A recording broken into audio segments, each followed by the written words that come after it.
नमस्कार दोस्तों। रामायण में भगवान श्री राम, माता सीता, लक्ष्मण और वीर हनुमान के कई महत्वपूर्ण चरित्रों का वर्णन मिलता है, जिसमें लंकापति रावण और उसका पुत्र मेघनाद भी थे।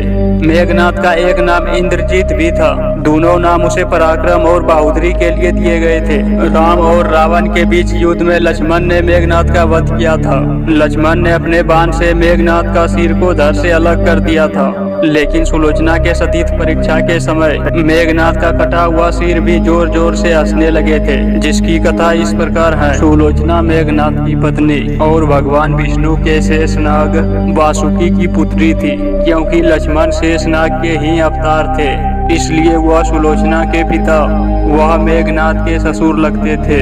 सुलोचना को नाग कन्या भी कहा जाता था। वह कुछ पुस्तकों के अनुसार उसका नाम परमिला भी बताया गया है। युद्ध में जब मेघनाद लक्ष्मण के हाथों से वीरगति को प्राप्त हो गया था, तब सुलोचना अपने पति के शरीर के साथ सती हो गए थे। हालांकि इस कथा का उल्लेख न तो वाल्मीकि रचित रामायण वह नहीं तुलसीदास द्वारा रचित रामचरितमानस में मिलता है। कुछ अन्य भाषाओं, मुख्यतः तमिल भाषा की कथाओं में इसका प्रमुखता से उल्लेख मिलता है।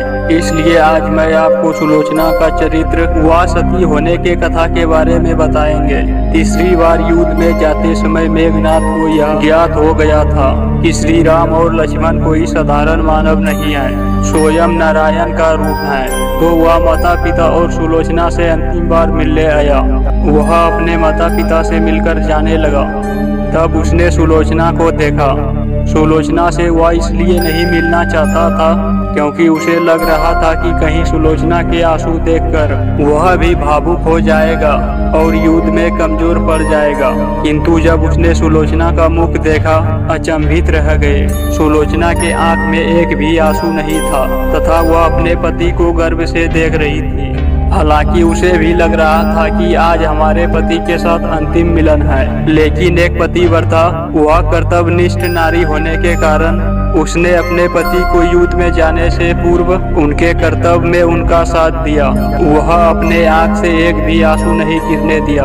जब लक्ष्मण मेघनाद का वध करने जाने लगे, तब भगवान श्री राम ने लक्ष्मण से कहा कि सुलोचना एक पतिव्रता नारी है, इसलिए मेघनाद का मस्तक भूमि पर न गिरे। इसलिए जब लक्ष्मण ने मेघनाद का मस्तिष्क काटकर धड़ से अलग कर दिया, तो उसे श्री राम के चरणों में रख दिया। भगवान श्री राम लंका व सुलोचना को यह बता देना चाहते थे कि युद्ध में मेघनाद वीरगति को प्राप्त हो गया है। इसी उद्देश्य से उसने मेघनाद का दाहिनी भुजा काटकर धनुष बाण से सुलोचना के पास पहुंचा दिया। जब सुलोचना ने मेघनाद की भुजा देखी तो उसे अपने आंखों पर विश्वास नहीं हुआ।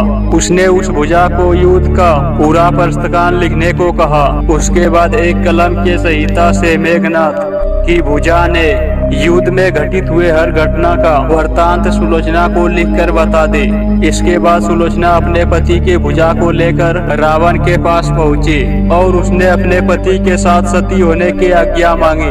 रावण ने उसे यह आज्ञा दे दी, किंतु पति के सिर के बिना वह सती नहीं हो सकती थी। इसलिए उसने रावण से मेघनाद के धड़ की मांग की, किंतु रावण ने शत्रु के सामने याचना करने पर मना कर दिया। चूंकि राम एक मर्यादा पुरुषोत्तम पुरुष थे और उनके सेना में अनेक ऐसे धर्मात्मा थे, इसलिए उसने सुलोचना को श्री राम के पास स्वयं जाकर मेघनाद की मस्तिष्क ले आने की आज्ञा दे दी। सुलोचना लंका नरेश से आज्ञा पाकर श्री राम के कुटिया के ओर प्रस्थान कर गई। जब सुलोचना भगवान श्री राम के पास पहुंची और श्री राम उनके सेना के द्वारा उसका आदर संस्कार किया और श्री राम ने उनकी प्रशंसा की। सुलोचना ने भगवान को प्रणाम किया। वह अपने पति का मस्तिष्क मांगा।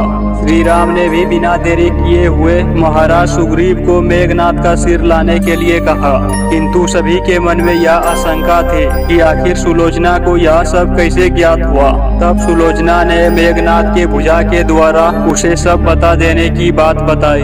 यह सुनकर मुख्यतः वानर राज सुग्रीव हतप्रभ थे और उसने सुलोचना से मांग की, यदि उसके पति व्रत धर्म में इतना शक्ति है तो वह इस कटे हुए सिर को हंसाकर दिखाए। यह सुनकर सुलोचना ने उस कटे हुए सिर को पति व्रत धर्म की आदेश दे दिया और उसे सबके सामने में हंसने को कहा। इतना सुनते ही मेघनाथ का कटा हुआ सिर जोर जोर से हंसने लगे। सब यह देखकर आश्चर्य में पड़ गए, किंतु भगवान श्री राम सुलोचना के स्वभाव और शक्ति से भली भांति परिचित थे। उन्होंने उस दिन युद्ध विराम की घोषणा की। वह लंका के सेना को अपने युवराज के अंतिम संस्कार करने को कहा ताकि सुलोचना को सती होने में कोई भी रक्तपात न हो। इसलिए उस दिन कोई युद्ध नहीं हुआ था। अपने पति का कटा हुआ सिर लेकर सुलोचना लंका आ गई। वह समुद्र के किनारे सभी मृत सैनिकों वह मेघनाथ की अर्थी सजा गई। सुलोचना धधकती अग्नि में अपने पति का सिर लेकर बैठ गई। वह सभी के सामने सती हो गई।